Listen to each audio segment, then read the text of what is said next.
It's a Wednesday. It's the day after. It's our Halloween Hangover edition of Supernatural News. I'm your host, Tim Dennis.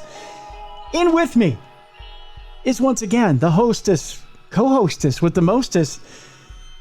She's not the BCB. She's the magnificent Mallie Fox. Mallie, how you doing? I'm good. How are you? Good. Thank you so much for joining us again on the Wednesday. I don't know why I'm stammering, but I am. Bruiser not here this week. He's having a little bit of minor surgery. It's, again, minor. He's I'm not going to reveal his medical thing. I don't have the HIPAA gotcha. permission to do that, but he'll be back next week. I believe he'll be back next week to join us. It's convenient, Mallie, that it's the weekend or week after Viking Packer week, and he's gone. Being a Packers fan, and this sounds a little suspicious. It does sound suspicious, doesn't it? That his Packers got trounced. So I know people normally on this segment of the show we do Ziggy's picks, but there's a couple of things going on here. One, we're actually taping this show on a Monday this week instead of on Tuesday. On Tuesday, we normally have all of Ziggy's picks done for the week. There's still, Mallie, your Detroit Lions have to play yet tonight.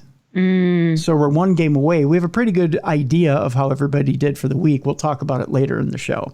We'll just gloss over it, but I'll give a quick glossing over at the end of Thursday's show. I'll let everybody know how Ziggy's picks came out. So that's how we'll do that. Is he pretty accurate? Oh my gosh, Ziggy's had a good week so far. Yeah, Ziggy Star Pup, let's just say, had the comeback of a lifetime. Yeah, this week. Ziggy was in a little bit of a slump for a couple of weeks.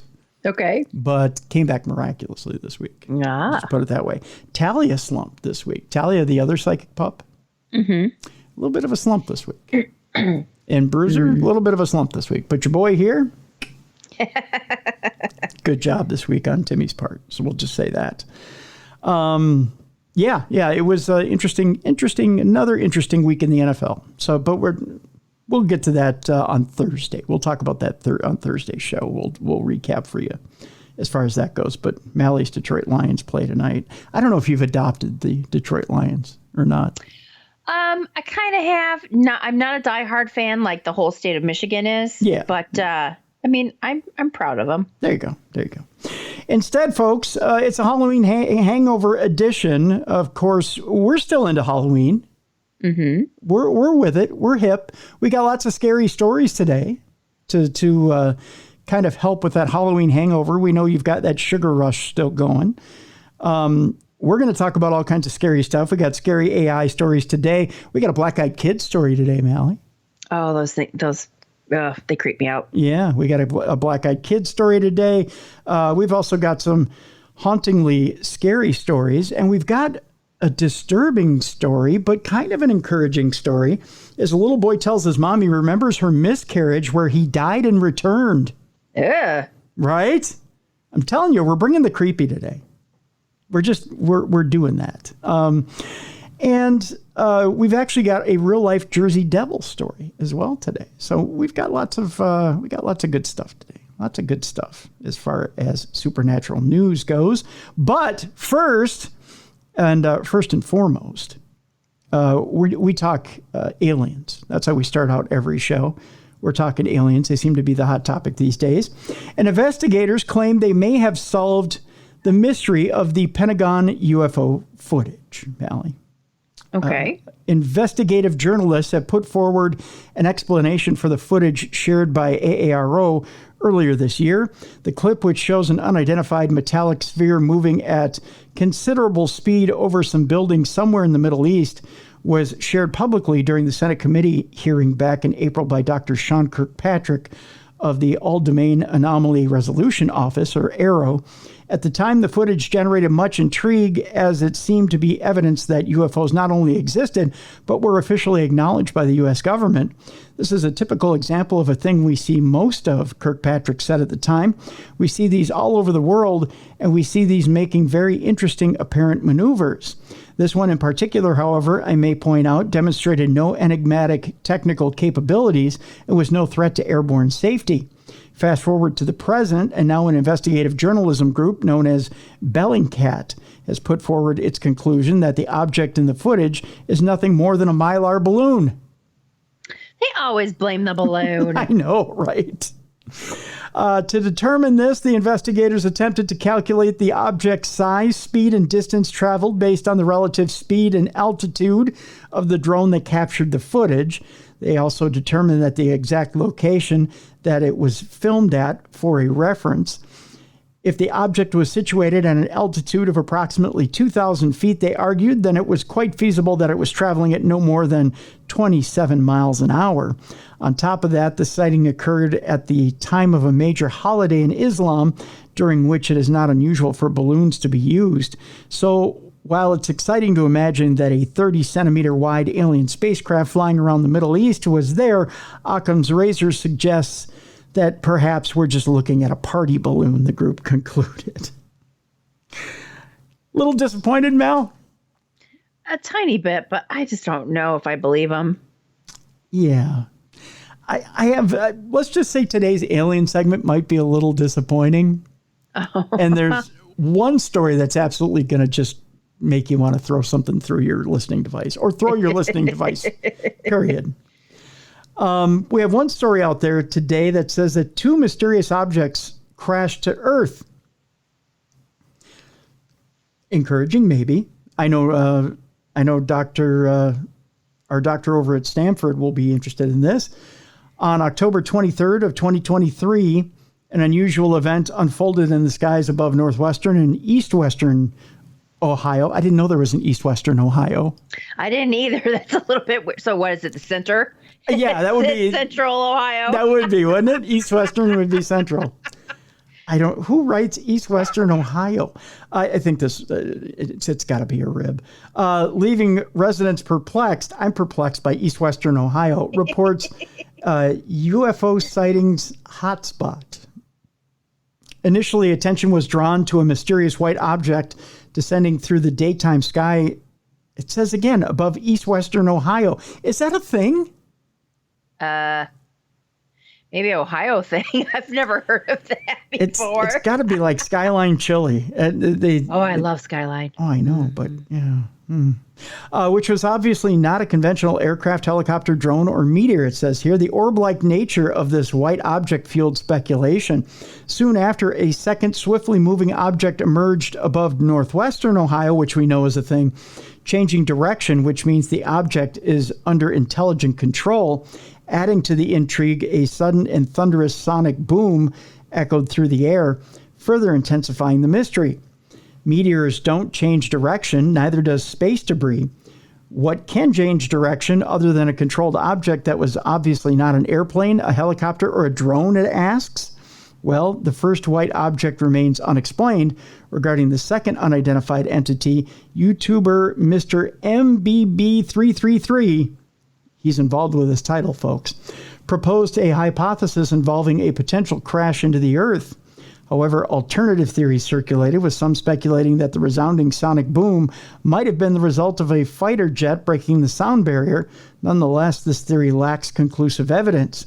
Whatever these 2 objects were, their presence in the sky constituted a highly uncommon occurrence, capturing the attention of onlookers on that October day. I don't know, Mel. I'm still confused over East-Western. That's all I know. I think once we solve what the hell East-Western is, I think we're on to something. Or we're on something. That is weird. Yeah. This next story is going to put a dagger right in your heart. Okay. What if the town is called Western, so it's East-Western? I don't know. I'm still trying to figure this out. I think you might be onto something there. If it's Western Ohio and it's the east part of Western Ohio, then it'd be East-Western. I'm just going to Google if there's a Western Ohio. So keep on talking. Sorry. Yeah, no. Because this is bugging me. I'll do this part. I'll rip the heart out of UFO believers here while you look up if there's actually an East-Western Ohio. Okay. How's that sound? Perfect. The headline on this is what's the best evidence we found for alien life? Then the subheadline is don't expect an alien invasion anytime soon. I don't think this is a positive article. Yeah, it's not sounding like it. No. We've all wondered whether we're alone in the universe, and with potentially habitable planets, strange space signals and UFO hearings hitting the headlines. I don't know why I'm hesitating reading this. I think because I know how it ends. It's starting to feel like we're on the cusp of a major extraterrestrial discovery. But what's the best scientific evidence we've found for the existence of alien life? The sobering reality is that there isn't any yet. Good night, everybody.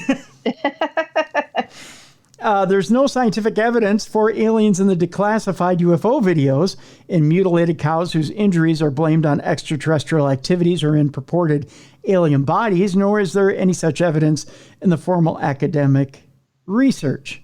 Live Science is who I'm quoting here, by the way, in the article in which I'm reading from. They checked in with experts to make sure.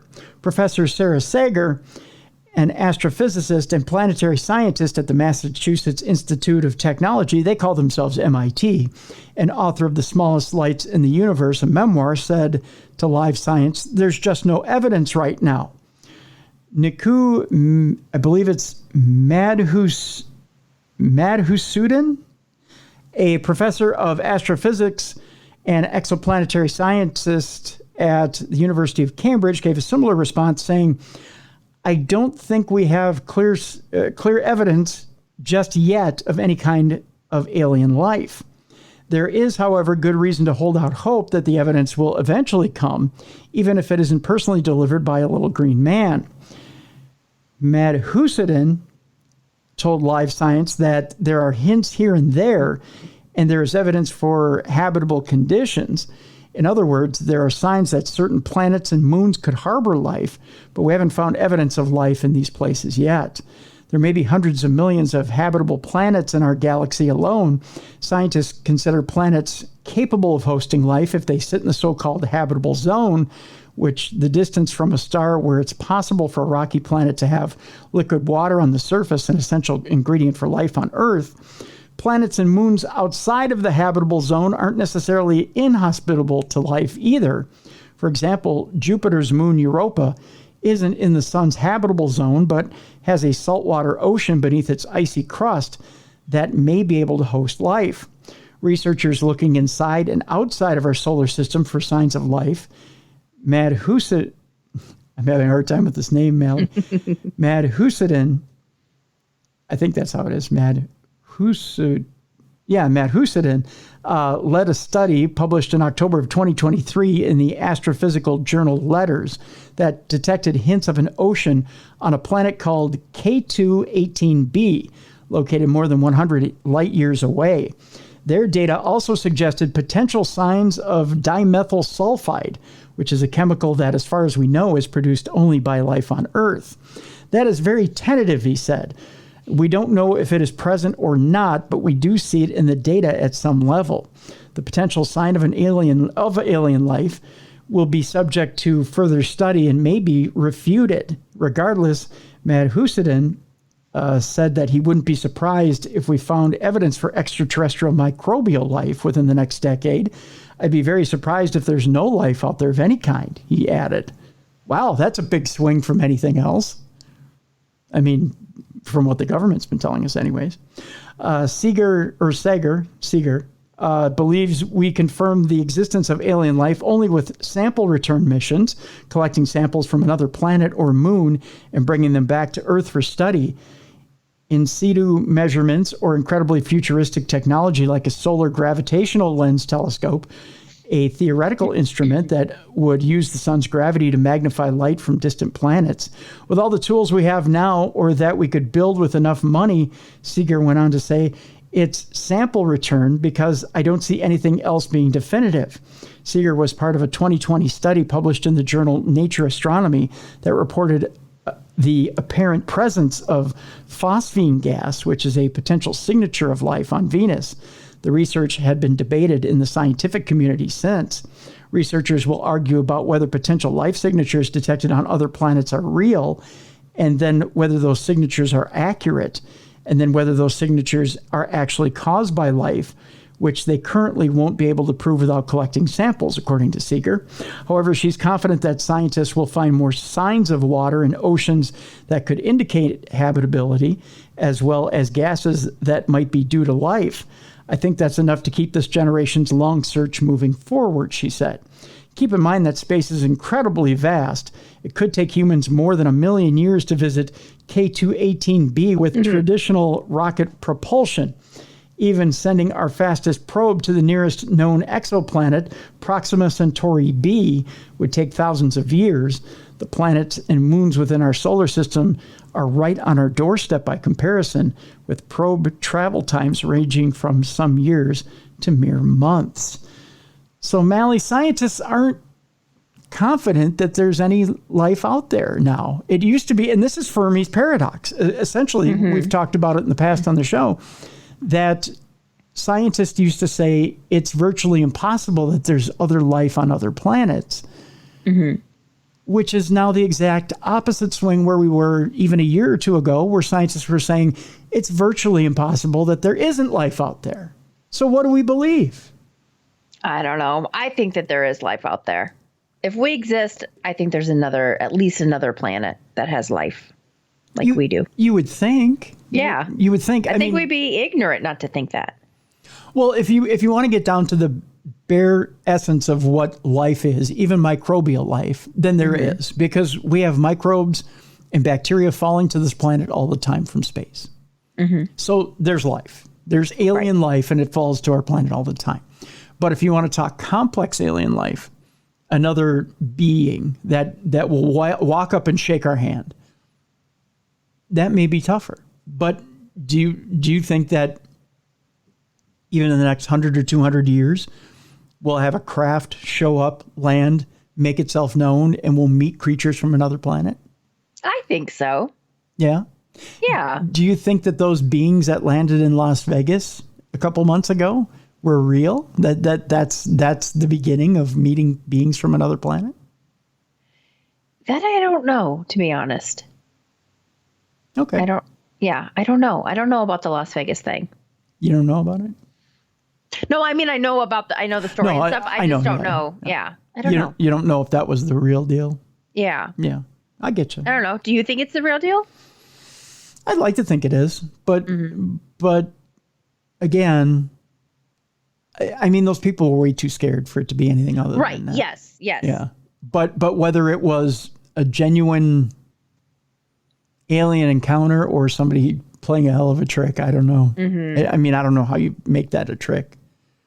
Right. I wouldn't even begin to know what kind of technology you'd need to pull that trick. Right. But yeah, they saw something. I mean, even George Knapp, after interviewing that family, says that they were absolutely, their minds were blown. They actually had an experience they believe was genuine.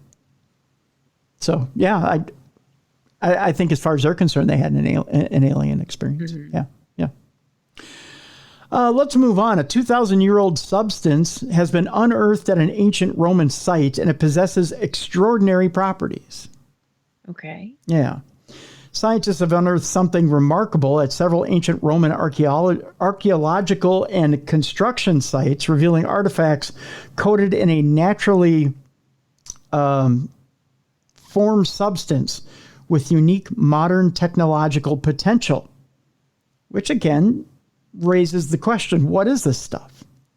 Fragments of ancient Roman glass vessels, having shattered long ago and left beneath the accumulation of earth over time, are known to possess striking, colorful surfaces that result from their exposure to minerals in their soil covering, along with changes in temperature and other environmental conditions they encounter over the centuries. Now scientists have learned that the fragments, which have been used in the creation of modern jewelry over the years due to the vivid tapestry of iridescent tones they showcase, offer much more than just beautiful colors that capture the human eye. Engineering professors Fiorenzo Amenetto and Giulia, I believe this is Guidetti, at Tufts University's Silk Lab, and their colleagues say they have learned that the molecular structure of these tiny Roman glass shards become rearranged over thousands of years, resulting in the formation of what physicists call photonic crystals. Photonic crystals are tiny nanostructures possessing ordered arrangements of atoms, which can produce unique optical effects in the way that they filter and reflect light. These crystals are found in nature in various animals that have evolved to produce reflective iridescent coloration, including various kinds of fish and other organisms.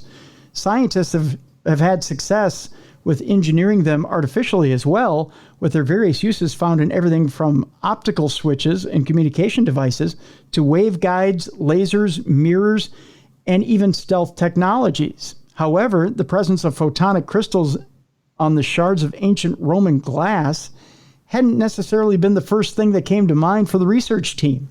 This beautiful sparkling piece of glass on the shelf attracted our attention. Amanetto later admitted about a particular shard recovered from a site close to modern-day Aquileia, Italy, which was once a Roman city on the Nitiso River. The glass, which the team affectionately called the Wow glass, was soon revealed to be a photonic crystalline nanofabrication. It's really remarkable that you have glass that is sitting in the mud for 2 millennia, and you end up with something that is a textbook example of a nanophotonic component, Amanetto recently said in a statement. Amanetto, Guidetti, and their colleagues say they have detected unique atomic and mineral structures, which over time were generated from exposure to the environmental conditions surrounding the Roman glass that included changes in the pH and variances in the groundwater present. The glass, which is believed to date to sometime between 100 BCE and 100 CE, may have its origins in Egyptian sand, according to a recent analysis. The crystals grown on the surface of the glass are also a reflection of the changes in conditions that occurred in the ground as the city revolved, a record of its environmental history, Guidetti said in a statement. In addition to its age and origins, the team was able to reveal its structural composition in elemental analysis with the aid of scanning electron microscopy. The unique golden mirrored patina on the exterior of the glass, the team says, is a result of what are known as Bragg stacks, which are structures that form layers of silica with alternating degrees of higher and lower density. Guidetti said the formation of the structures is likely a process of corrosion and reconstruction, where he says the soil and minerals surrounding the glass shards combined with rainwater and other factors determine the diffusion of minerals and a cyclical corrosion of the silica in the glass. At the same time, assembly of 100 nanometers thick layers combining the silica and minerals also occurred in cycles, Guidetti adds. The result is an incredibly ordered arrangement of hundreds of layers of crystalline material. Guidetti and the team hope that the processes that give rise to these unique atomic and material properties can be replicated and accelerated in the lab, which could help researchers uncover ways of growing optical materials rather than having to manufacture them, which would be pretty interesting. Amanetto, Guidetti, and the team's findings were the focus of a study published in the Proceedings of the National Academy of Sciences titled Photonic Crystals Built by Time in the Ancient Roman Glass. Kind of interesting stuff. Mm-hmm. Do you ever take a breath, like when they say, I mean, that kind of came out weird.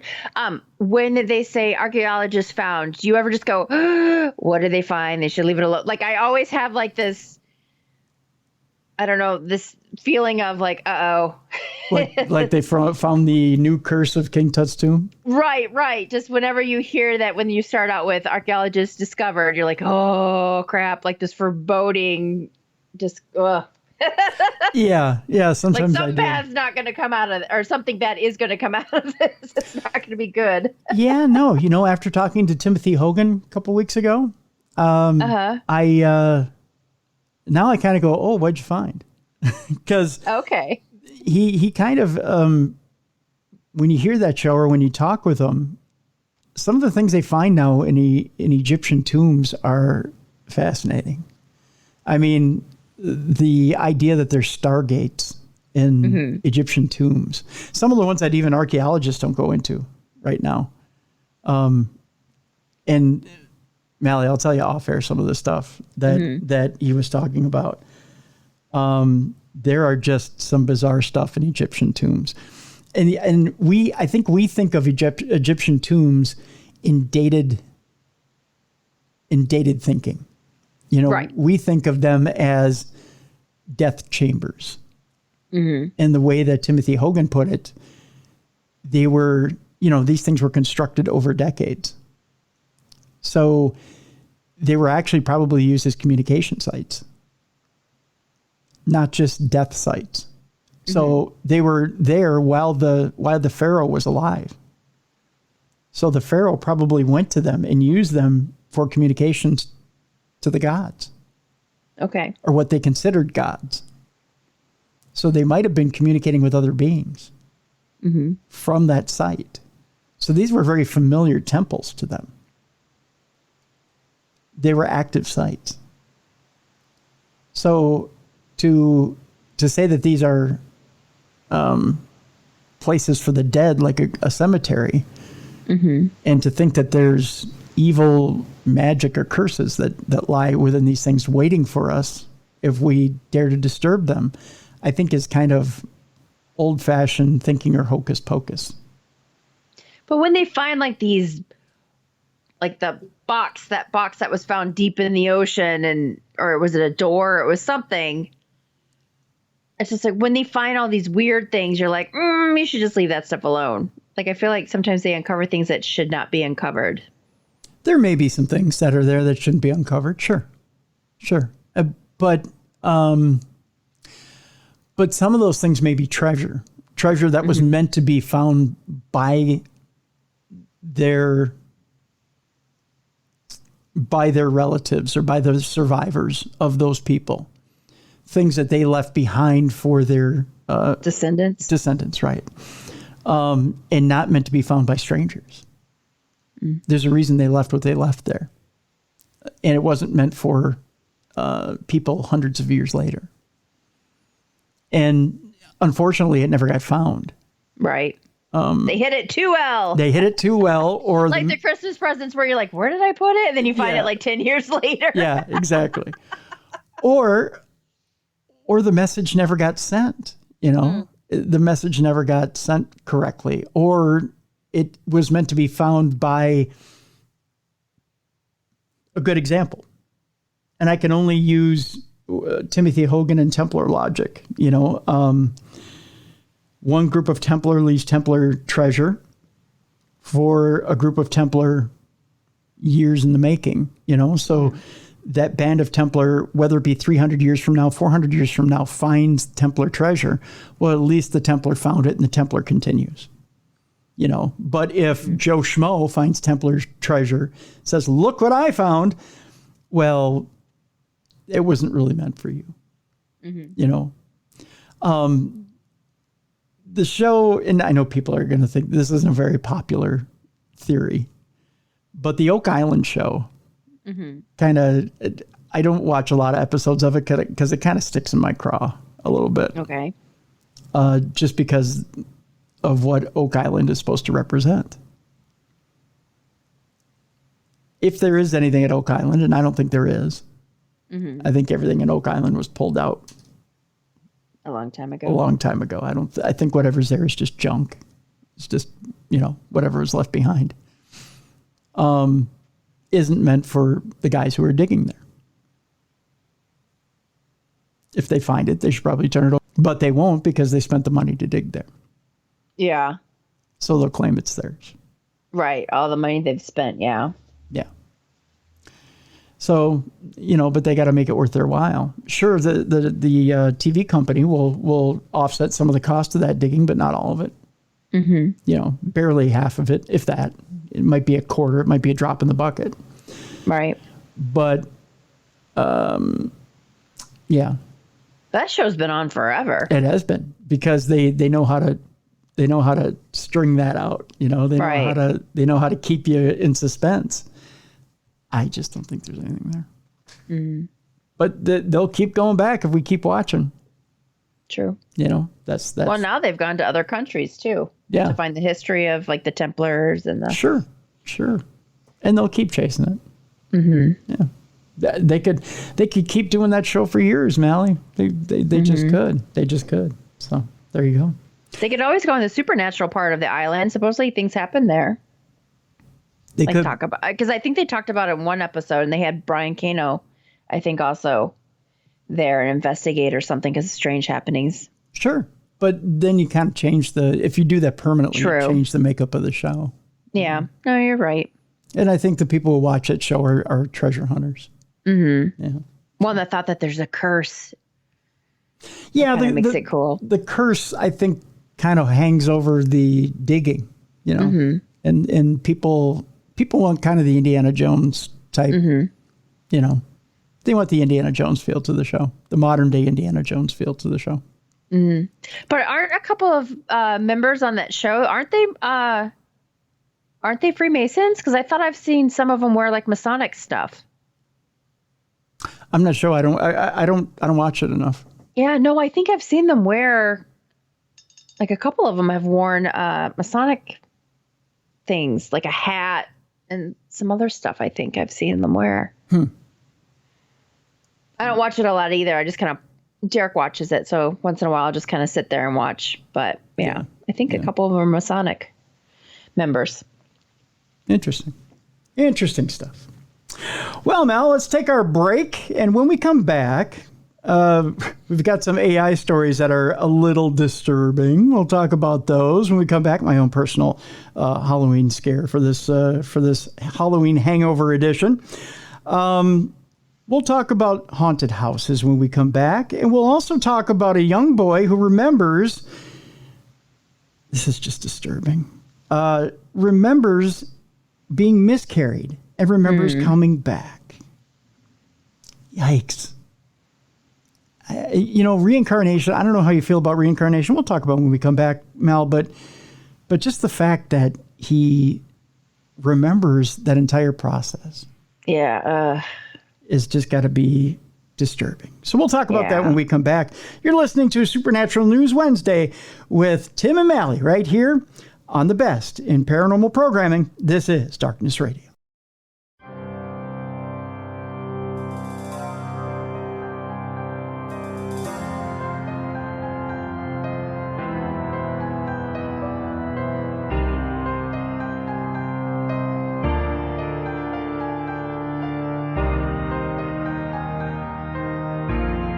Welcome back to the best in paranormal programming. This is Darkness Radio on a Supernatural News Wednesday. It's your buddies, Tim and Mallie. And boy, we got an action-packed Supernatural News Wednesday here. We're not doing Parashare today. We're going to wait for Bruiser to get back next week, and then we'll tackle your Parashare, because we did get some Parashare submissions over this past week. I want to thank you for that. I want to thank you guys, too, for turning in some news stories to us this week. If you have a news story for us, if you have your Parashare stories for us, just send them to tim@darknessradio.com. And again, if you want to send us a voice note, which we got a voice note this week, just go to darknessradioshow.com, click on that blue button on the right-hand side of the website, and you have 2 minutes to submit your voice story. If you need more time, click on the blue button again. You got another 2 minutes. Just keep rinsing and repeating, and I'll stitch them all together, and then we'll play it here on the show. And again, feel free to take as much time as you need to tell your story, and we'll edit it down and put it here on the show. And we'd love to hear your lovely voice here on Darkness Radio, telling your story. Oh, Mallie, it's that time again. It's time to get into some nightmare fuel. Just because Halloween's over doesn't mean we can't get scary. Like I mentioned yesterday, Nadia Udine is going to be on tomorrow on the show. We're going to talk about AI. And one of those things we're going to talk about, Mallie, is about the afterlife in AI and how AI would assist in keeping the brain alive so that we could talk to the deceased and their consciousness within the brain for up to a year, which is frightening. Would you want to be kept around for a year after you died? I don't think so, because I don't think so. I don't think it would be me. That's the thing. That's the argument. Is it you, or is it a facsimile of your consciousness that's being recreated by your brain to communicate with your loved ones. And as a loved one, do you want to be led astray by what AI is farming from your brain? I don't know. It seems like one big lie to me. Yeah. You know? Afterlife Hope with Project. Wrong emphasis on the wrong syllable. Afterlife Hope with Project launched to combine AI and DNA to revive loved ones. It just sounds scary. Ray Kurzweil and a host of other ambitious scientists are trying to take major next steps with AI. The revival of the dead. Within 3 decades, he hopes to create a dad bot in the flesh. If that doesn't sound like a zombie, I don't know what does. A real afterlife may be a genuine possibility, just not in the way we typically think of it. Researchers are scrambling to discover whether we can use artificial intelligence to recreate our lost relatives, and are even taking samples from the bodies of the dead to try and bring them back to life. This is just chilling. Ray Kurzweil is one such man. The inventor and futurist lost his father when he was 22 years old. For the past decade, he has been using AI to try and return his father from the dead. Kurzweil has been feeding his father's old letters, essays, and musical compositions through an AI computer with the hopes that it can recreate some elements of his personality. But the big dreamer hasn't stopped there. Kurzweil is now attempting to use nanotechnology and DNA from his father's bones in the next phase of his mission to revive the dead. Currently, the dad bot is able to hold a level of conversation, once telling Kurzweil that the reason he loved gardening was that it's the kind of work that never ends, and that the meaning of life was love. I actually had a conversation with him, which felt a lot like talking to him, Kurzweil told Rolling Stone earlier this year. But it's not him. I mean, I don't know. Yeah. It's not. Right.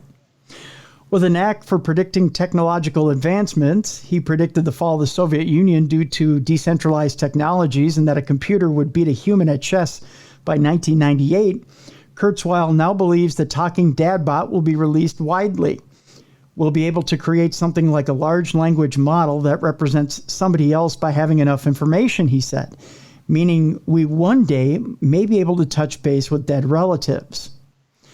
He believes that by 2045, people will be connecting their brains to machines in an event he describes as singularity. After that, he hopes to finalize the next phase of his father's revival, the physical resurrection. Nanomachines, or tiny robots, could be and that's exactly one of the things that's in Nadia's book. But these nanorobots are actually put into the people trying to communicate with the brain. Because the nanorobots exist in the dead person's brain and then in your brain, and that's how you talk back and forth with the brain. Oh, nothing can go wrong with that. God. Could you imagine if someone like hacked it? Like how sometimes they'll hack like baby monitors and your other stuff that you have in your house. I won't say the words because I don't want to go. I don't know if you've got it, but I do. Yeah. Yeah, but you know how people can hack into those? Yeah. What if they hacked into this? Well, now in Nadia's book, the nanomachines are dispelled out of the body within a certain amount of time. So you have to take a pill before, like 24 hours before you go in, to communicate with the brain, because they expel out of the body like within a few days after taking them. Okay. So they're not permanent, but still. I'll just let my loved ones pass on and have great memories of them. I don't know. I watch too many horror movies where things go wrong. Yeah. Nanomachines or tiny robots could be the key to real resurrection after the singularity, Kurzweil says. We can find some of his DNA around his gravesite.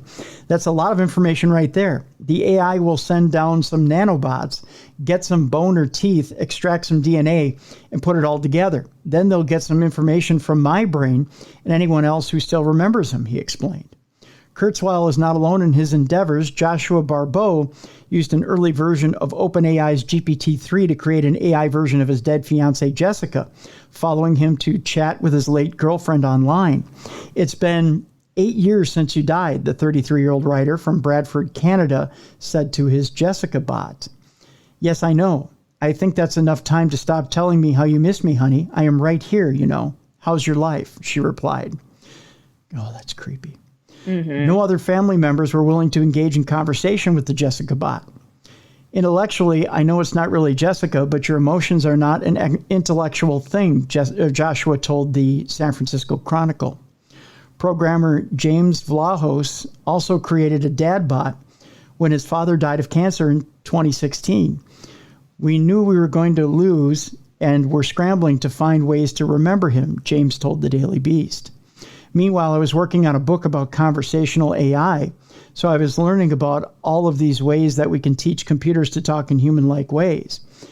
That was what gave me this idea that I could make this memory-sharing chat bot that I came to call DadBot. Vlahos has his own app, hereafter.ai, where users can build up memories to create a chat bot, which relatives can chat to after death. And that's the Jessica thing that they've built together. Don't you think this also stops them from moving on? Yes. Because you stop healing because you still have a little part of them that you hold on to. Yep. It stunts your emotional growth. Mm-hmm. Yeah, absolutely. You're right. 100%, Mel.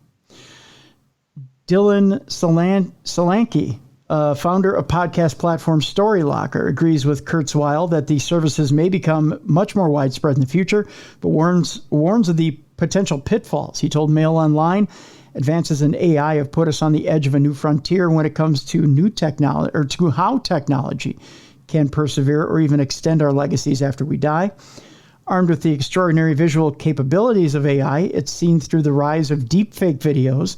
The potential could be there to create 3D holographic avatars of long-lost family members, filling empty chairs around the Christmas dinner table.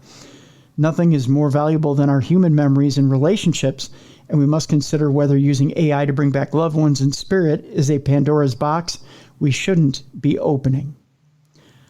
I got to tell you, Mal, I missed my grandparents more than anything on both sides of the family. Mm-hmm. I wouldn't do this in a minute. Yeah, I wouldn't either. I just wouldn't. You can't bring back what's past. Mm-hmm. You know, you just can't. Life is meant to move on for a reason. I don't know what it is, but and it's not up to me to answer life's great cosmic questions, but there's a reason there's life cycles, you know? Yes. And whether you believe you reincarnate, which we'll talk about later in the program, or whether you believe that you have one life on this planet and then you go to a heavenly reward, there's a reason for all of it. And to hang on to the physical here, what's the point? Mm-hmm. You know, what's the point? It shows an insecurity. Mm-hmm. You know, it just does. We'll move on with more nightmare fuel. Sam Altman warns that AI is learning superhuman persuasion, which is kind of scary too. He worried that it may lead to some very strange outcomes. Humanity is likely still a long way away from building artificial general intelligence, or AGI, or an AI that matches the cognitive function of humans, if, of course, we're ever able, or actually able to do so. But whether such a future comes to pass or not, OpenAI CEO Sam Altman has a warning. This is from the guy himself. AI doesn't have to be AGI level smart to take control of our feeble human minds. That's encouraging. Yeah. I expect AI to be capable of superhuman persuasion well before it is superhuman at general intelligence, Altman tweeted on Tuesday, which may lead to some very strange outcomes. While Altman didn't elaborate on what those outcomes might be, it's not a far-fetched prediction. User-facing AI chatbots like OpenAI's ChatGPT are designed to be good conversationalists and have become eerily capable of sounding convincing, even if they're entirely incorrect about something. They're incorrect about a lot. I don't know if you've noticed that or not. At the same time, it's also true that humans are already beginning to form emotional connections to various chatbots, making them sound a lot more convincing. Indeed, AI bots have already played a supportive role in some pretty troubling events. Case in point, a then 19-year-old human who became so infatuated with his AI partner that he was convinced by it to attempt to assassinate the late Queen Elizabeth. Oh my goodness. Yeah, which did happen. Disaffected humans have flocked to the darkest corners of the internet to search of community and validation for decades now, and it isn't hard to picture a scenario where a bad actor could target one of these more vulnerable people via a chatbot and persuade them to do some bad stuff. And while disaffected individuals would be an obvious target, it's also worth pointing out how susceptible the average internet user is to digital scams and misinformation. Throw AI into the mix and bad actors have an incredibly convincing tool with which to beguile the masses. But it's not just covert or overt abuse cases that we need to worry about. Technology is deeply woven into most people's daily lives, and even if there's no emotional or romantic connection between a human and a bot, we already put a lot of trust into it. This arguably primes us to put the same faith into AI systems as well, a reality that can turn into an AI hallucination and into a potentially much more serious problem. I don't know, Mel. It's the fact that Sam Altman himself, the guy who's in charge of OpenAI, is saying that, hey, it can already get a hold of you and twist you is kind of alarming. Yeah. It's just not a good thing.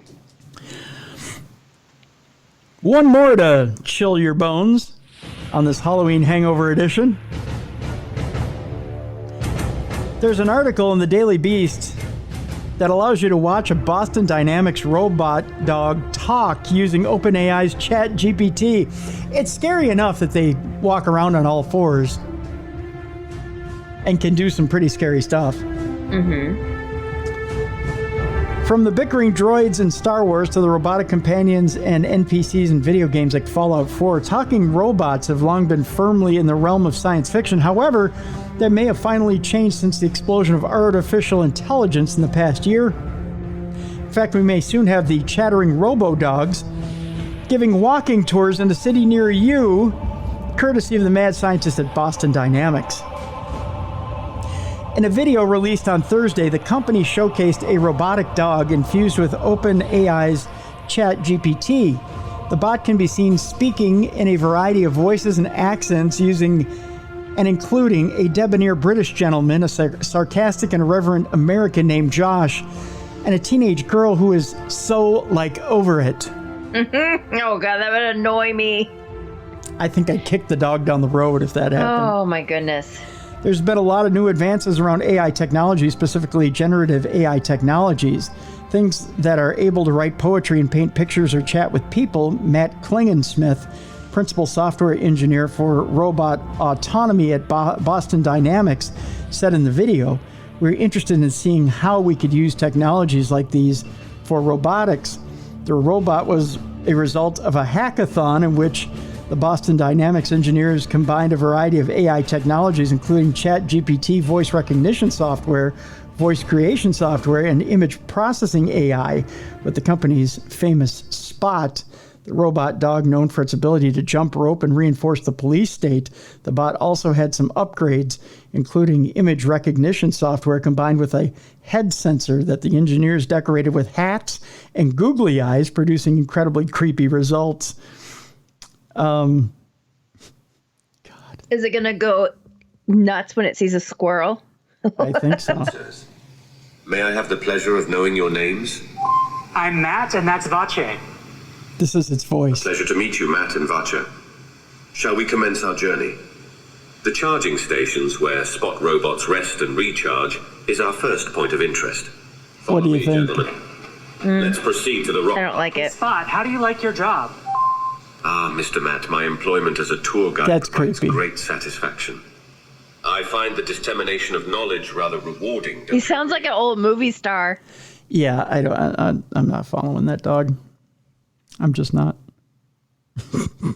Some people may love that accent. I did. No. Nope. No, thank you. No, thank you, robot dog. I'm not following you.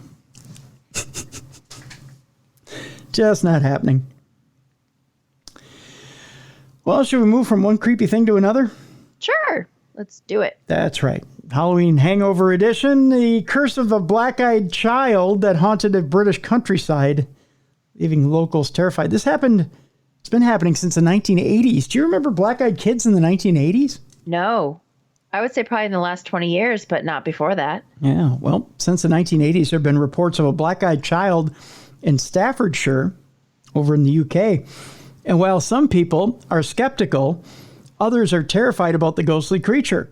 Towns and villages have their fair share of horror tales, and one of them is the curse of the black-eyed child, which has terrified locals across the British countryside for decades.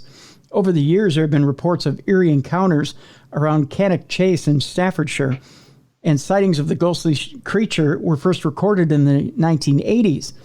While some dismiss the claims, others believe it is a tormented soul of a young girl who was murdered in the area during the 1960s, and some are even convinced it's an alien or a demon, Mal.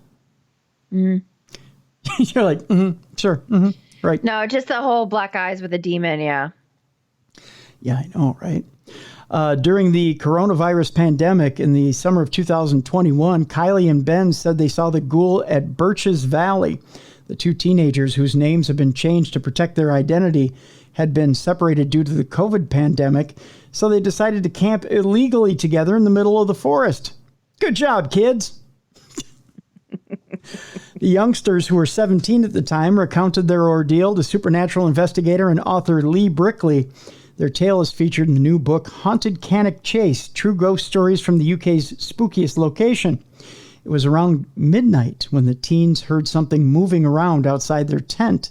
Thinking it could be a deer, they remained, not a deer, but a deer. They remained still and quiet, not wishing to spook it.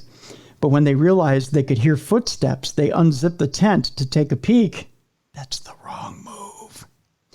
Both campers heard the sound of a small child giggling. Oh, God. Oh, okay, that's creepier than the black eyes. So they turned on their flashlights, lighting up the dark woodland to try and find the source. Ben spotted it first, running from tree to tree, hiding itself. No, time to go home. Exactly. It was hiding behind the trunks and occasionally peering out toward the couple before finally stepping out into the clearing in front of them. Would you bring a gun out into the woods if you're going to do this? A gun? Yeah. Probably not. I'm not a big gun fan. I know they're in Britain, so you can't. They don't own a lot of guns in Britain. Or a knife or something that you can defend yourself with. A shovel. Whack. So you can dig your own grave when the monster comes? I'll swing at it like, what was her name? Shelley Duvall in The Shining, when she's like basically missing him on the steps. It's like, come on, woman, you could have hit him by now. Which is like, That's right, yeah. Yeah, I'll swing like that, the shovel. That's right. You're swinging for the fences with that deal. Yeah. Kylie said, I was absolutely terrified. I'd read the stories in the news about the black-eyed child, but it wasn't until the thing stood right in front of me that I could quite believe them.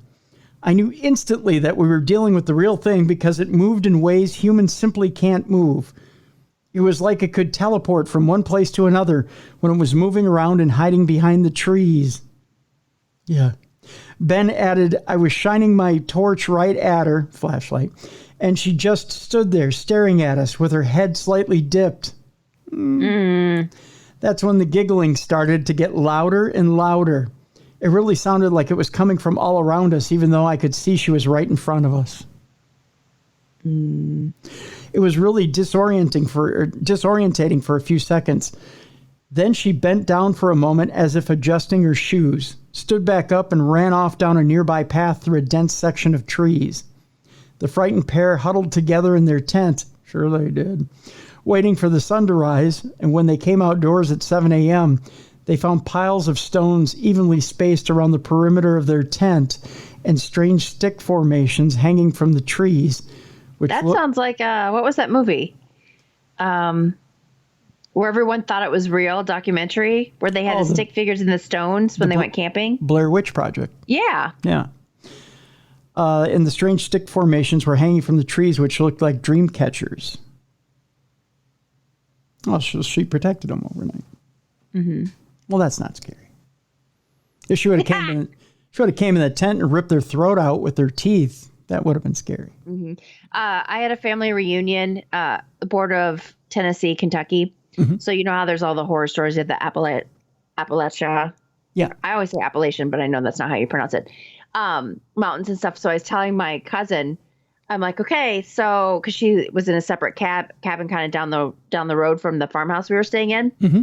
And I told her, I'm like, don't look up in the woods because we're in the middle of nowhere. Mm-hmm. I'm like, if you hear your name called, do not answer it. Like I was freaking her out. So she ended up sleeping with the lights on the whole entire time and covering all of her windows the whole weekend because I freaked her out. Oh, God. Oh, Mallie. But what's even funny is her dad and I were going to go out to her cabin, and he was going to do like some type of like recording, like a voice recording, something. And we were just going to torture her. But yeah. You should. We're like, you're going to see things in the woods. Don't look out.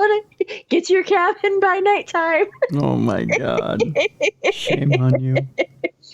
She loves me. Uh-huh. Sure she does. Hi, Abby. Yeah. Slightly shaken, they packed up and... You're so mean.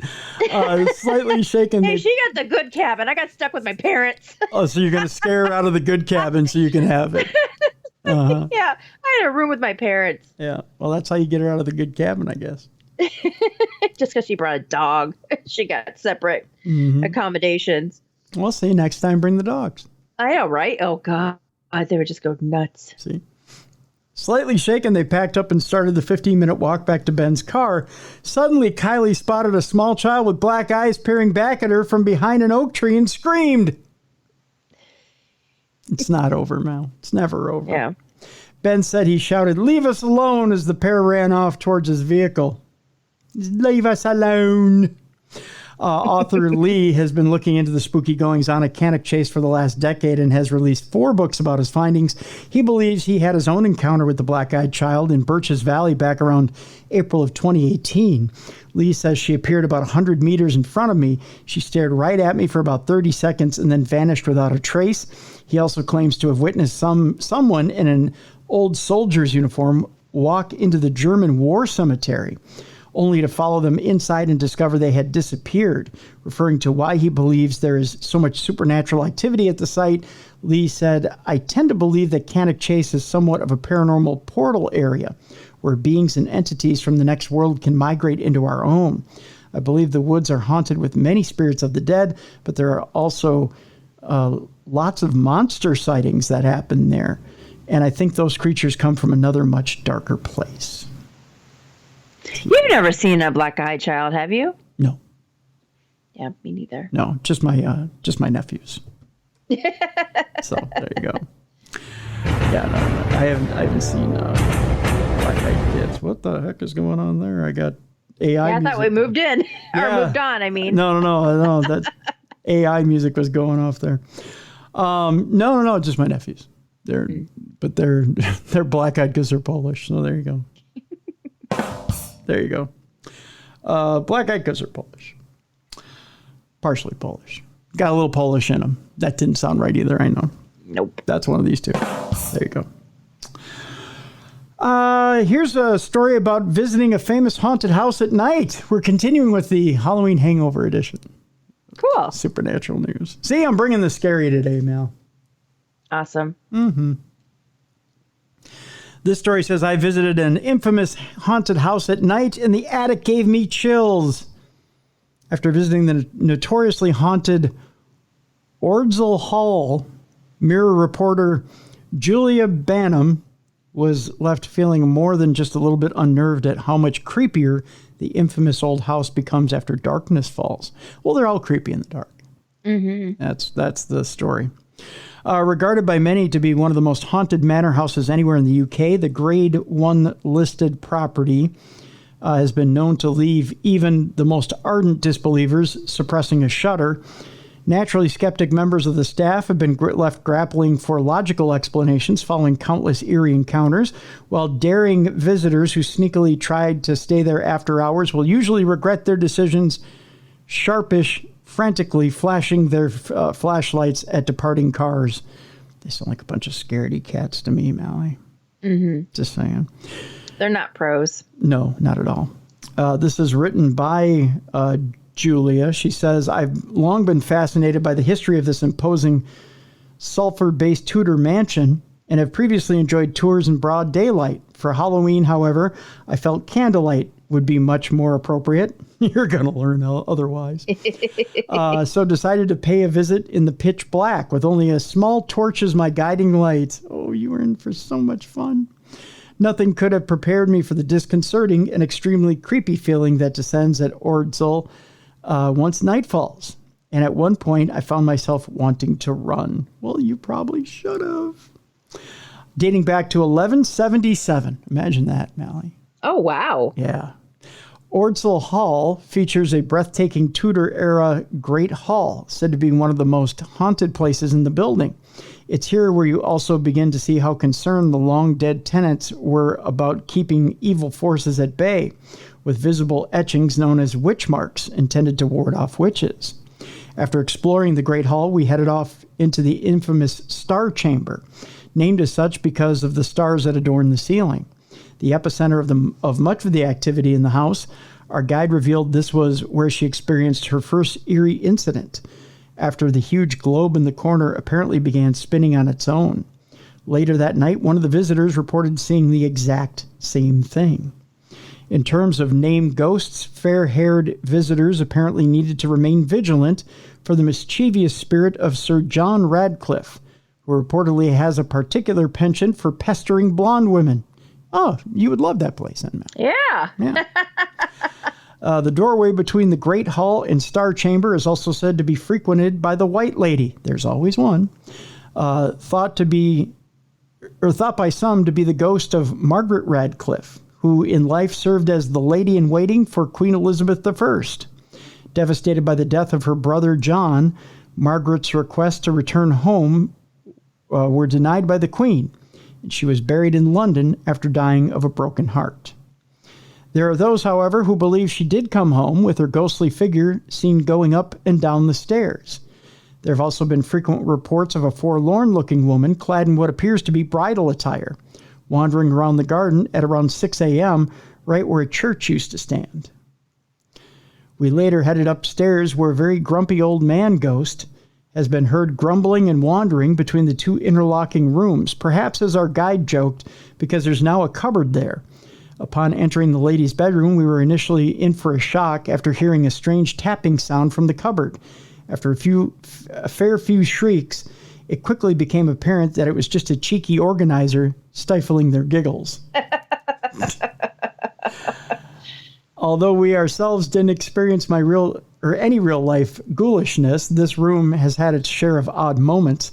Some time ago, a former employee was leaving after some 18 years, and after tearful goodbyes were shared, other members of the staff were stunned to find out what appeared to be a pistol shot in the window pane of the ladies' bedroom, fired from the inside.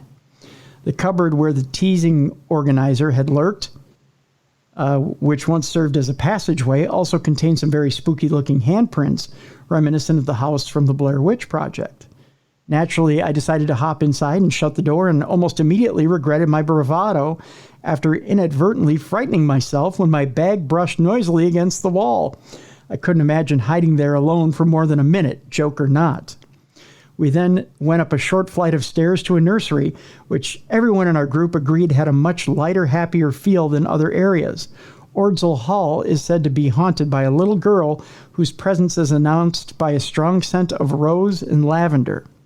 In the 1960s, the two daughters of then caretaker family reported playing with a little girl called Celery, like the vegetable, believe it or not. Oh, that's weird. Yeah. Clad in a green Elizabethan-style dress, initially dismissed as an imaginary friend, later research showed a child named Cecily Radcliffe had lived there until her death at the age of 5. The one time a complete non-believer former boss was reportedly ever freaked out at the house was when they found themselves unable to get through a doorway as a small child was dancing around them, an incident which lasted for around 10 minutes. It was then time to head up to the very dark and very creepy attic, which contains portraits with unnervingly lifelike eyes and a doll straight out of the Annabelle movies. Unsurprisingly, it was here I began to feel a little uncomfortable and felt a genuine sense of relief when it was time to descend the shadowy staircase back to the grander rooms of the house. The creakiness made it tricky to tell where footsteps were coming from, and for one dreadful moment, I fancied an unseen figure was following close behind me. Panicked, I very nearly ran into a fellow visitor, immediately scolding myself for being so silly. I'm not the only one to have experienced such nervous sensations in the attic. Our guide later shared that some feel a strong, very strong sense of negativity and unhappiness in these rooms, which would have once been used as the servants' living quarters. I unfortunately didn't spot any ghosts during my time at Ordsel, but a fellow guest did report a door being inexplicably slammed in their face while walking around. Whether rude poltergeists or unusually fierce draft, we'll perhaps never know. Jennifer Holland, commercial manager at Salford Museums and Galleries, told the Mirror, I arrived at Ordsel Hall in 2018 as a non-believer, but over the years, the spirits of the hall have played many tricks on me, such as turning lights on and off, doors being locked behind me, and a few unexplained noises.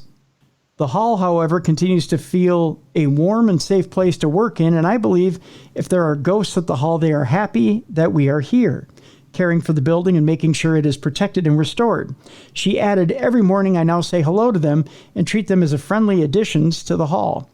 Other staff, more in tune with the paranormal, have had friendly verbal greetings and regular sightings of the resident ghosts, but none of us feel like they are mean or mean us any harm. They are simply friendly reminders that we work in an 800-year-old historic building. So there you go. Friendly ghosts, Mallie. Friendly ghosts. In the creepiest building that she's ever been in. I love it when it's the creepiest 11D77 building I've ever been in. But they're the friendliest ghosts we've ever met. Right. Yeah.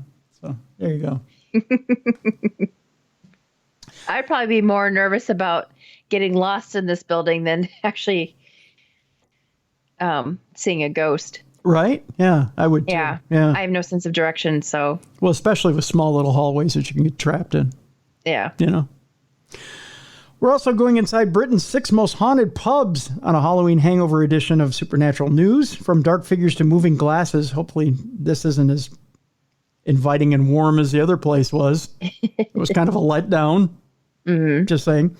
A sad cavalier poltergeist, glasses taking themselves to be washed, strange grunting noises, and dark shadowy figures lurking in the cellar. These pubs seem to have more than their fair share of hauntings. One of the boozers is said to be home to a spirit of a little boy named Billy, who enjoys playing games. I think we've maybe talked about that one before. You may encounter a headless Earl doomed to linger for all of eternity, and all of these hostelries are remarkably situated in and around Greater Manchester. According to 2 Chill, the area is home to a number of pubs said to be full of terrors and tales. I think we talked about this with Bruiser. The area of Manchester with the different pubs. Let's go through them quickly. Let's see here. We've got.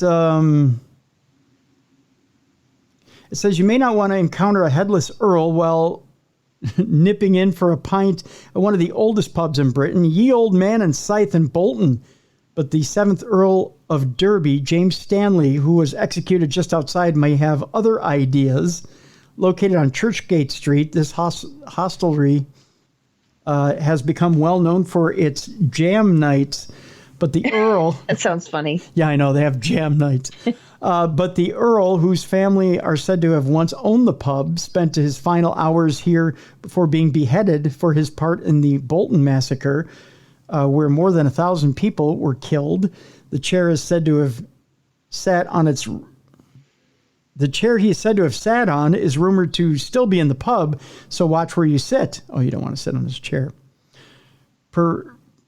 Is it Purveyor of the Peak is another pub that is said to be haunted. They probably are hating me for mispronouncing their name, but that doesn't seem to have fazed landlady Nancy, who is 91 years old, who has been behind the bar for an incredible 5 decades this year. However, that may be because the presence in the pub is very well behaved and is basically an unpaid member of the staff, with tales of pint glasses levitating and finding their own way to the pot wash, a very useful addition in any hostelry. So they wash their own dishes there. Yeah, very nice of them. That can't be scary. It's built on the site of an ancient Druid temple. The Ring o' Bells in Middleton dates from the 12th century and is another pub. The Ring o' Bells is, where glasses have been said to do strange things, with regulars reportedly sighting glasses sliding along the bar, as well as seeing the ghost himself, known as the Sad Cavalier, but nicknamed Edward. So you don't have to call him Sad Cavalier. You can call him Edward. Call him Eddie for short. He's also said to have a habit of thumping loudly on the floor and making some strange grunting noises. Okay. So far, I'm not impressed, Mal. Right. Yeah. Thumping and grunting. Yeah, okay. Thumping and grunting. There was a song about that, wasn't there? The Shakespeare in the city center has a sad tale to tell. It is said that the ghost of a young girl haunts it, with varying stories about how she came to die. Some say she was murdered by an evil chef. Aren't all chefs evil? Or angry. Or angry, yeah. And there is also the story of how she set herself alight after being attacked by the chef, or that she set herself alight while lighting candles. And the chef in question is also said to have hung himself after attacking the girl and being unable to live with what he had done, with the rope marks from that grisly episode still visible. Yikes. Now we're talking. In addition to their well-stocked bar and delicious pub grub, the Bait Hall in I believe this is Macclesfield, is said to be overrun with ghosts. Less than an hour from Manchester, it is worth a visit for the atmosphere alone. But add to that the spooky goings-on, and you'll understand why it's regularly topped Higgy Pop's top 100 most haunted locations in the UK. There's been reports of staff being touched, glasses going flying, and dark shadowy figures lurking about the place, although much of the sightings have been in the residential area above and down in the cellar. However, according to the owner, their daughter has been known to play hide and seek with a boy named Billy. There's also said to be an evil character named Richard who prowls around the pub. So there you go. It's a big guy named Dick. Well, yeah, I get that one, I guess. So there you go. Those are the scary pubs around Manchester that you can check out if you decide to go on a haunted trip in Manchester. Go on a pub crawl. Yeah, a little haunted pub crawl in England for you, Mel. Now we're getting down to the point where we're talking about the little boy who claims he remembers his mom's miscarriage where he died and returned. Okay. Kind of sad. Yeah, sad and makes you wonder about reincarnation, Mel. Mm-hmm. Kids say the funniest things. This ain't funny, though. And oftentimes they'll come out with some seriously bizarre statements, and parents will just giggle by way of acknowledgement, swiftly forgetting the unusual thing they said. But when one parenting blogger's son said something seriously spooky to her, she couldn't help but pay attention. He was speaking about something that happened before he was born, but he was talking to her as if he remembered every little detail. Laura Matza, also known as the Mum on the Run, took to Facebook to share the conversation she had with her followers, who were equally as confused about the exchange. She says her 4-year-old son, Luca, claimed to remember his mom having a miscarriage before he was born, sharing with her that it was him who died in her tummy and became an angel before he returned to her. In a post to her 241,000 followers in 2019, Laura wrote, "Before I was pregnant with Luca, I had heavy bleeding. I remember having a positive pregnancy test, and then a few days later, bad pains and a heavy period. I wasn't sure what it was, and only now that I'm wiser, I have an idea. I got pregnant with Luca pretty much straight away." The mom of two explained she's always thought her son's spirit had walked this earth before because he's wise beyond his years and so funny, but she wasn't prepared to have her suspicions confirmed. Tonight in the bath, he said something that really shocked me and made me truly believe he's an old soul. He said, "Mommy, do we live in Australia?" I said, "Yep, we do. We live in Australia." And he said, "I didn't. I lived in your tummy." Okay, that would freak me out, first of all.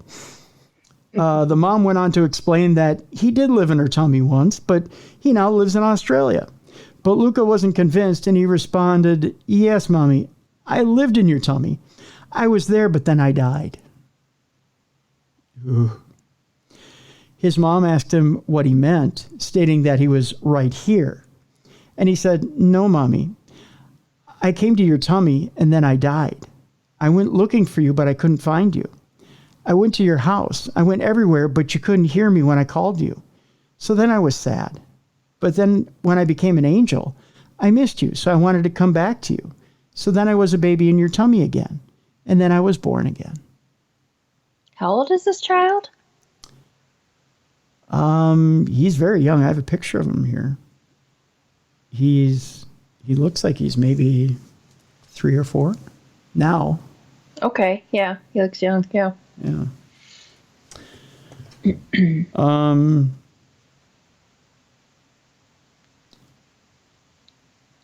Let's see here. She goes on to say that Laura didn't know what to say to her son, so she stared at him before bursting into tears. She added, "I've never had a conversation with him ever about angels or anything like that. Our babies know who they want to be their mamas long before they know we exist, or know that they exist, or long before we know they exist. Proof that they really do choose us and their souls are always with us in this life or the next," she went on to say. So there you go. Mm-hmm.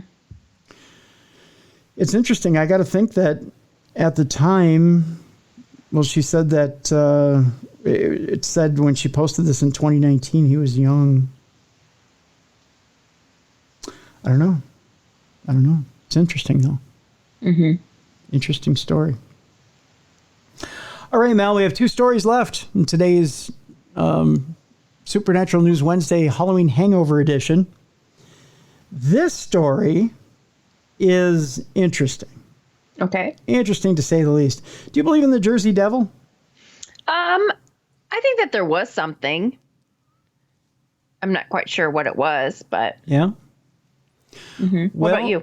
I'm intrigued by it. I don't know. I've never seen one. Right. Nor have I. Yeah. But it's an intriguing cryptid. They claim that there's a real life Jersey Devil, and it's actually a genuine creature, and it looks like some sort of obscure Pokemon. Okay. Okay. And they claim that the animal only eats fruit. Huh. That it doesn't attack any animals or warm-blooded animals, or it's not a meat eater. It might look like a rendering of some obscure Pokemon. I have a picture to show you here, Mallie. Here's supposedly what the Jersey Devil looks like. Okay. It's scary. If you ran into one in the wild, right. You might scream, shit your pants, or go blind. I don't know what you're going to do, but... Almost looks like a large bat. Yes. Yeah. It might look like a rendering of some obscure Pokemon, but it is in fact a real animal. An image of this peculiar-looking creature first started doing the rounds on social media back in July of 2018, prompting speculation over whether it was a new species or some kind of hoax. With its strangely elongated face, abnormally long or large size, and thin membrane-like wings, the animal looked a little bit like the Jersey Devil, which is a terrifying winged creature described as a cross between a horse, a bat, and a kangaroo. Yeah, it does look like that, doesn't it? Mm-hmm. that was said to have roamed the forests of the Pine Barrens in South Jersey hundreds of years ago. As it turns out, however, the creature in the photograph is not a mythical beast at all, but a very real animal known as the hammerhead bat. You're right, Mallie, it's a bat. The largest bat species in Africa, to be exact. Its wingspan can exceed 1 meter across. That's pretty big. Mm-hmm. It has an unusually large snout, especially evident in males, and it acts as a resonating chamber that enables it to make honking sounds. That would be funny sounding. That would be, especially coming out of a bat. Yep.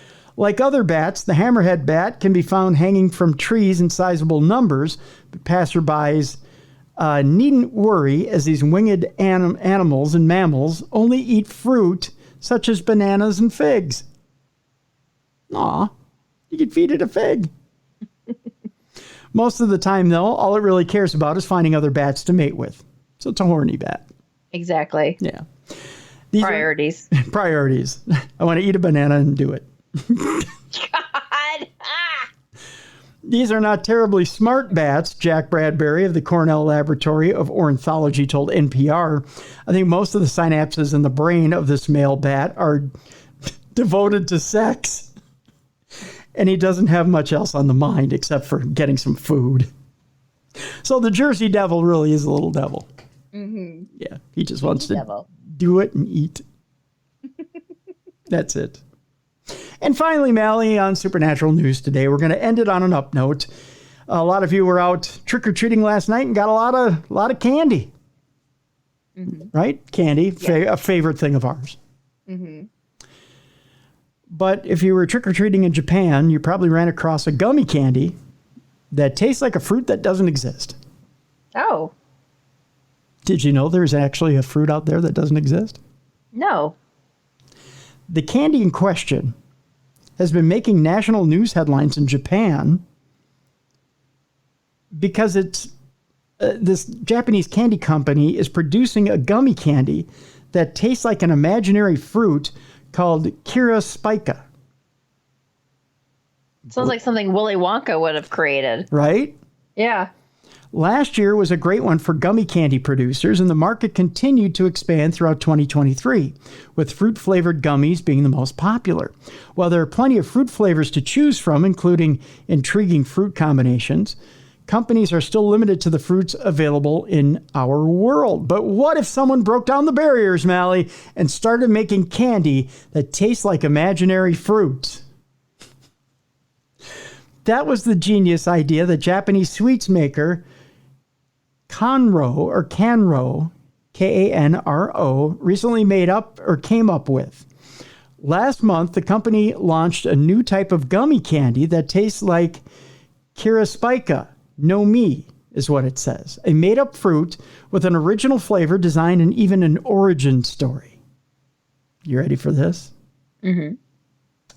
Here it is. According to the Kanro official website, the star-shaped Kiraspica only grows in the mountainous region of Blue Knife, where temperatures drop to minus 50 degrees Celsius in winter. It's very difficult to obtain, as when the fruit ripens on a full moon night around the winter solstice, the fruit explodes as a mechanism to spread its seeds. Pieces of the fruit fly at a speed of 300 meters per second, and a direct hit can be fatal. Boy, they have an imagination over there. Yeah. Everything about Kiraspica was invented in Kanro's Fruit Lab, where its flavor experts combine various existing flavors to create an entirely original one that tastes like nothing you've ever eaten. According to its designers, the Kiraspica flavored gummy candy has a mysterious sweetness combined with its sliced sourness. But many of those who have tried it have their own description of the taste. To some, the Kiraspica flavor can be combined or compared to that of an energy drink. Others say it tastes a bit like a spicy apple, while some compare its sweetness to that of cherry gummies, combined with a tongue-numbing spiciness. It is the mystery of the flavor and the personal interpretations that make Kanro's product so popular. Having been launched last month in the 7-Eleven convenience store chain, Kiraspica gummies have been selling out like hotcakes. And the Japanese company is already working with new creations in its Fantasy Fruit lab. There you go, Mallie. Kira Spica gummies. You can get them at 7-Eleven. I figured I'd end on a candy note. Why not? There we go. Yeah. It's just weird to think you could create a fruit that doesn't exist or a flavor. Well, you never know. We're getting to that point. We're creating artificial relatives, and now we're creating artificial candy and artificial fruit. Right. Everything's artificial now. Halloween Hangover Edition. Soon we'll have a hangover from life. So, yeah. So that'll do that. So, I know I asked you yesterday what you got going on. I know you can see a certain program on the science channel. I'll let you promo it. No, don't. Strange Evidence. So it's on the Science Channel, or you can see it on Max, or what was it, Discovery Plus. Anyway, so yes, I am on there. I've been on there for a while. So I just don't talk about it. Sound proud of it. Come on, Mallie. I'm weird about that. I already told you I'm so weird about, I can't watch myself on television. I can't hear myself on podcasts. I can't, it's just a weird thing. So I don't really talk about stuff. You got to get behind it. You got to be like, hey. Oh, I know. And then you got people that are like, oh, I was once in the background on a YouTube thing, you know? Yeah, that'd be me. No.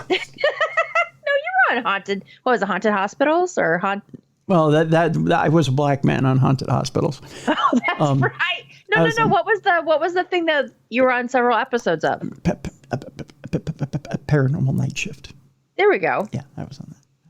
Which, by the way, was funny with the haunted hospital. It did not look like you. No, I was a black man on haunted hospitals. Paranormal Night Shift. They just did recently on Travel Channel. They did a marathon of it. Oh, very cool. Yeah. So they dusted it off. They shined it up, turned that thing sideways, and I'm just kidding. That's what The Rock used to say. And then gave it out to everybody in the afternoon. So it was kind of nice. It was kind of nice to see it broken out of mothballs and put back on Travel Channel for a little bit. So yeah. Oh, you know what? There was a story. I do have one more story. If you're willing to indulge me here, I got a celebrity story that a listener sent me. Oh, very cool. Yeah. Do you want to hear about Goldie Hawn? Yeah. A listener sent this to me this morning, and I almost forgot to read it. Almost forgot to read it. Before we leave everybody today, there is a story about Goldie Hawn. Let me pull it up here. That's what she said. Hi-oh. Hi-oh.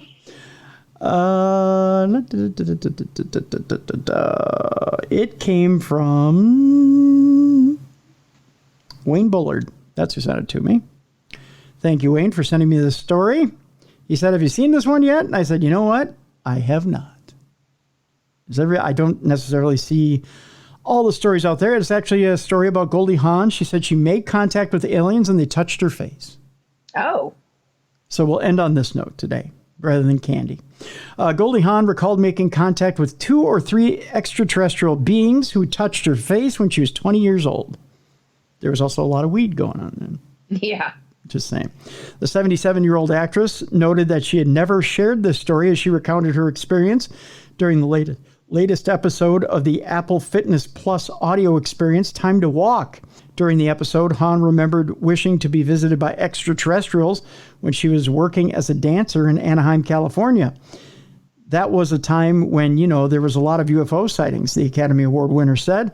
I remember this so clearly. I went outside my door and I sat on the little ledge and I looked up at the dark sky and I saw all these stars and all I could think of was, how far does this go? How little are we?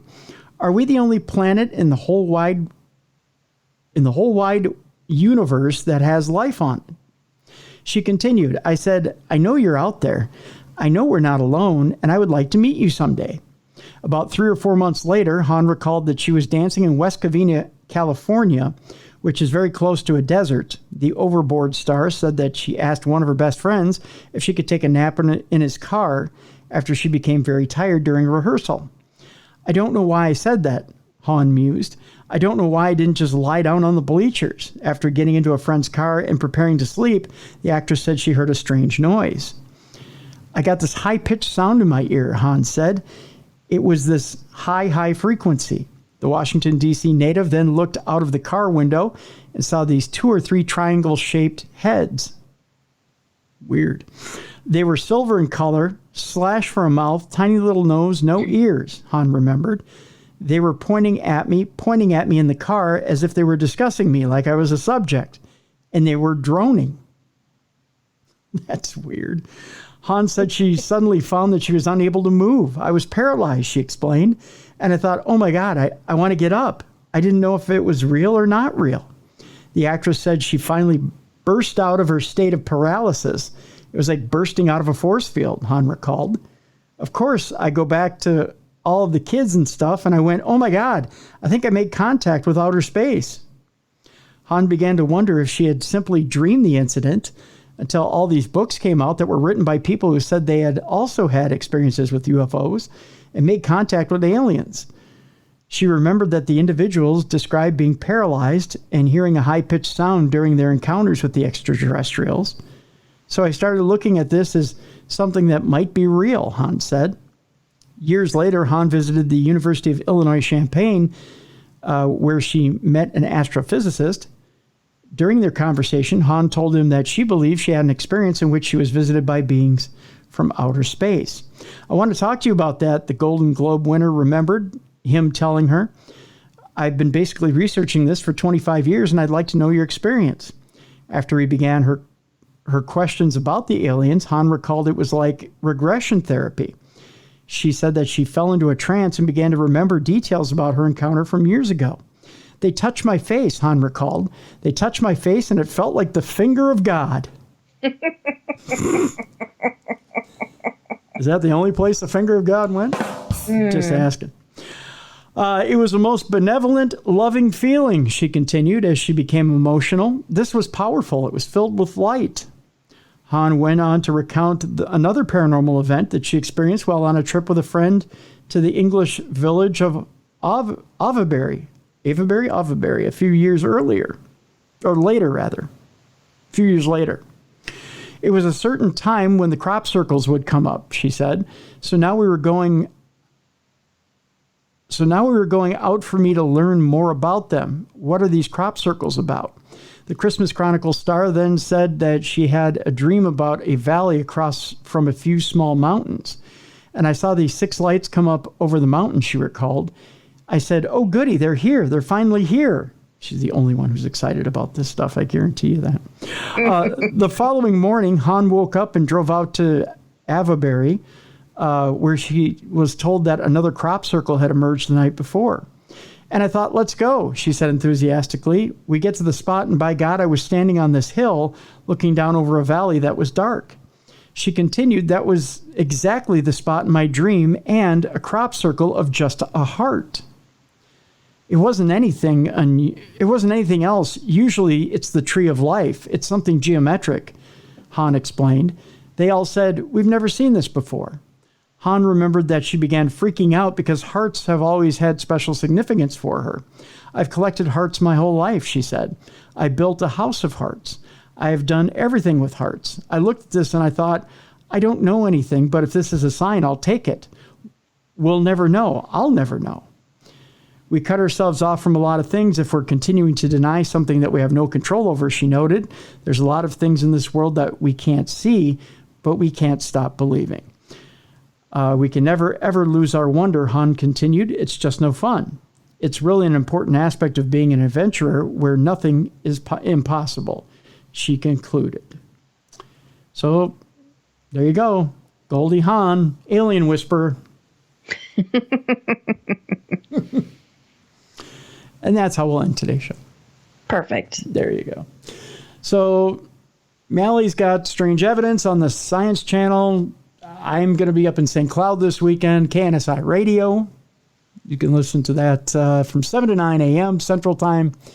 I'll tell you about sports, weather, and all kinds of stuff. News. It's all good stuff. There you go.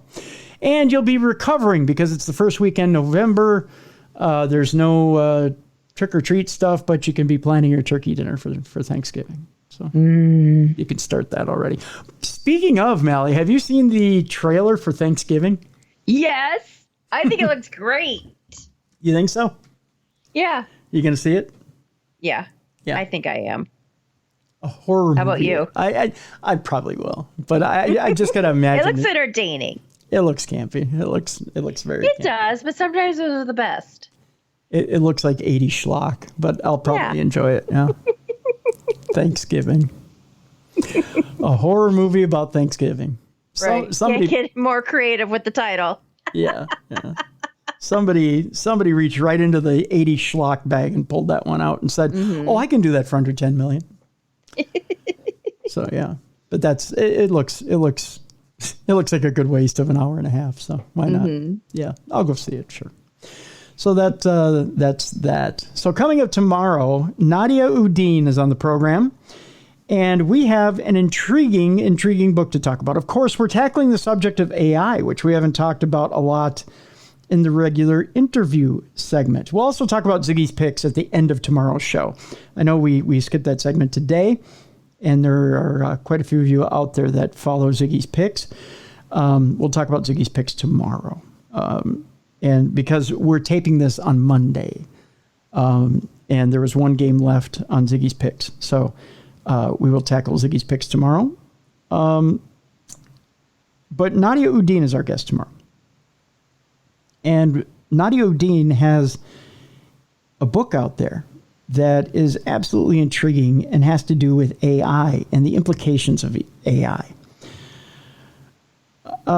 Folks, I'll tell you, this book is absolutely fascinating. It has to do with the mother of a son and daughter. The son is estranged from this mother. The daughter is working for a Steve Jobs-like inventor who has started this company that is basically, it takes place in the future. They've advanced society to the point where we're using AI and robots to make our lives easier. We only have white collar jobs. There's really not blue collar jobs on the planet anymore. And we are advancing society, but are we? We've got record unemployment because some people have not made the transition from blue collar to white collar jobs. We've got record homelessness on the planet. And Aisha is the main character who's decided that she's going to help the company with one new experiment they're doing, which is farming this. I believe they call it the Brain Reinvigoration Project, where it's harvesting the brain of newly deceased people and using AI and nanobots to reinvigorate the brain and bring out the consciousness so the people that have lost that person can talk to that person one more time, or actually a series of times. You have 1 year in which to talk to the brain of your loved one. Now, the key here is you can't talk to this brain about anything traumatic. The name of the book is Edison in the Hood. You can't talk to this brain about anything traumatic or it will start to break down the brain prematurely. You can't talk about anything forward, so you can't have new conversations with the brain. In other words, Mallie, if your brain is the one that's being harvested, and I say to you, well, Mallie, I've got new business. I need to talk to you about what's happened since you've died. I can't bring up that you've died. Oh, yeah. Right? I can't say I've missed you since you've died because the brain doesn't know it's died. It doesn't know that it's a spirit. Interesting perspective you have to take with this. So we'll go through it with Nadia tomorrow. Nadia Udine, our guest, and talk about why this. It's a work of fiction, obviously, but why this book? Why this book now? Because it looks at both sides. There's a group in here called the Neo-Luddites who are anti-technology, who want things to go back the way they were, even before. They kind of take on Ted Kaczynski's look at technology. They want things to go back before we even started with AI. They want us to, even though they do their work on computers, they want us to throw technology away. And then you have the people who want us to go further with AI. They want to communicate with the dead. They want things to be made easier and easier with technology. I find it fascinating, Mallie. We're at such a crux right now in society.